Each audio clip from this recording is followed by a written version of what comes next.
Before we get into the real meat of this video, we first need to have an understanding of what I'm going to talk about. This video is about the origins of film documentaries.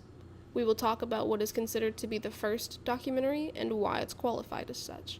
From there, we'll go through different time periods chronologically.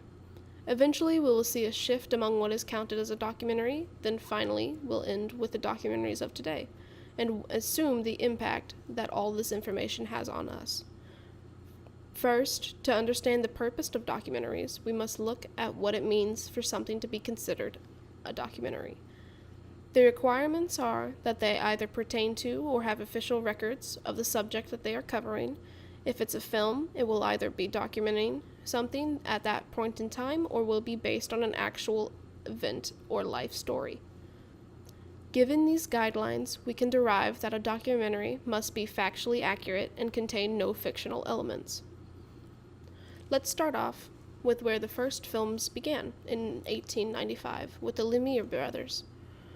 These brothers created a camera that only held 50 feet of film stock, and the films were short, unedited clips that captured the life around them.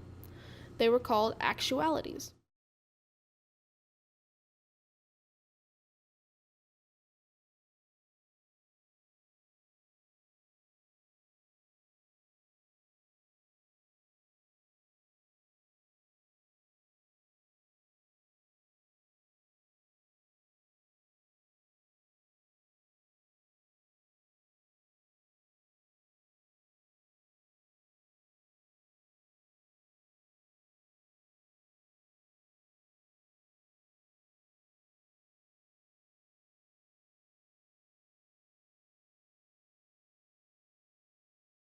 And these actualities were the foundation for what was to come in 1922, when a Russian filmmaker, Vertov, who insisted that reporting the truth was essential to the future of cinema, started to produce Kino Pravda, also known as Film Truth.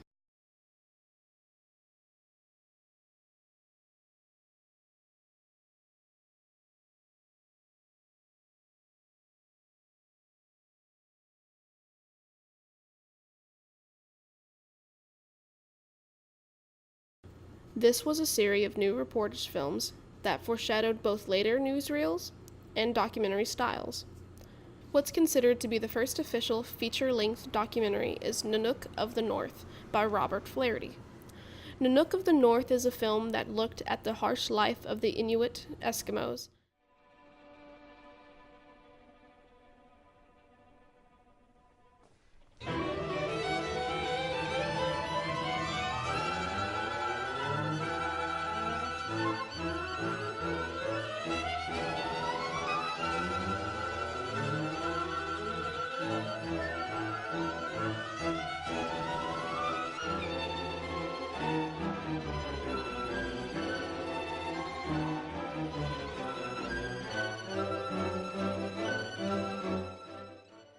This documentary embraces romanticism, and so some of the scenes that show no longer used practices are staged.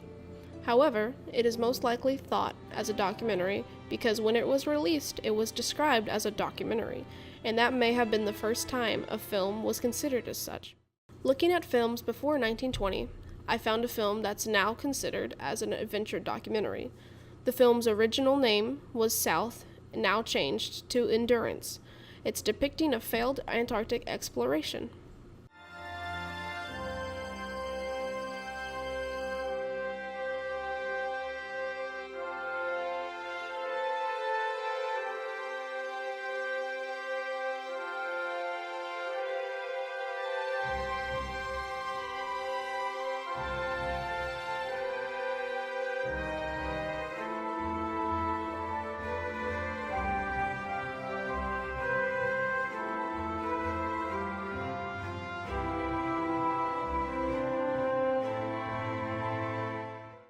Continuing to 1928 was Vertov's films The Man with the Movie Camera, depicting the daily life in Soviet cities through a montage and many other cinematic techniques that Vertov invented.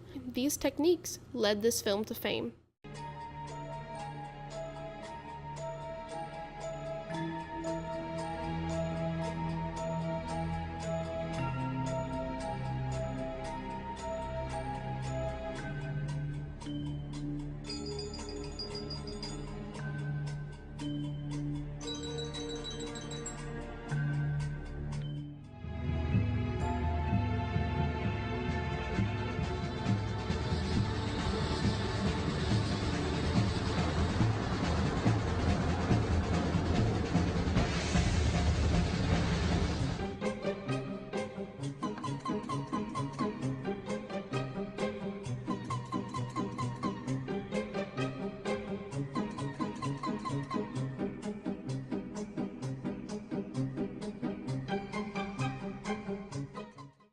Adolf Hitler commissioned Leni Riefenstahl to film the annual Nazi Party rally of 1934, titled The Triumph of the Will.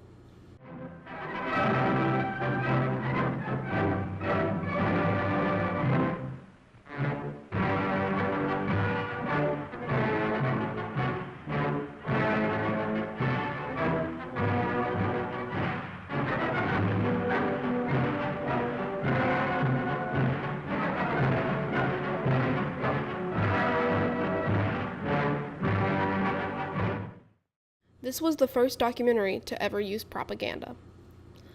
The first nature documentary was shot as an Italian film, thus marking the break from newsreel documentaries and the start of documentaries with different styles. In 1959, the first fully portable 16mm synchronized camera and sound system are developed by Drew Associates, and a year later he produces Primary, the first film in which the camera is able to move freely with the characters, and this film is regarded as the earliest example of American direct cinema.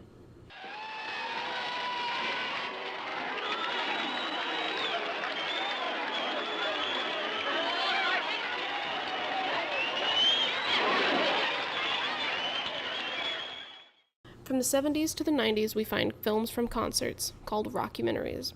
They will set the foundation for the evolution of film-related music. The 1980s mark the start of mockumentaries. They comedically mirror the conventions of documentaries and reveal how easy it is to fall under the facade of absoluteness that they create. Once released into the wild, the plastic bag is unsure of itself. It falters at first.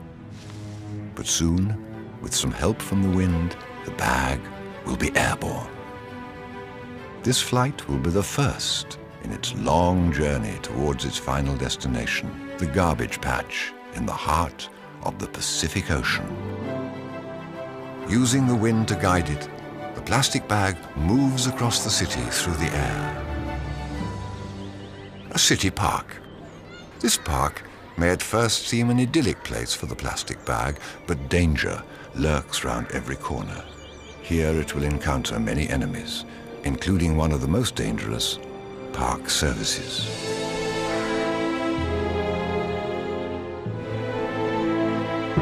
Poor little fellow.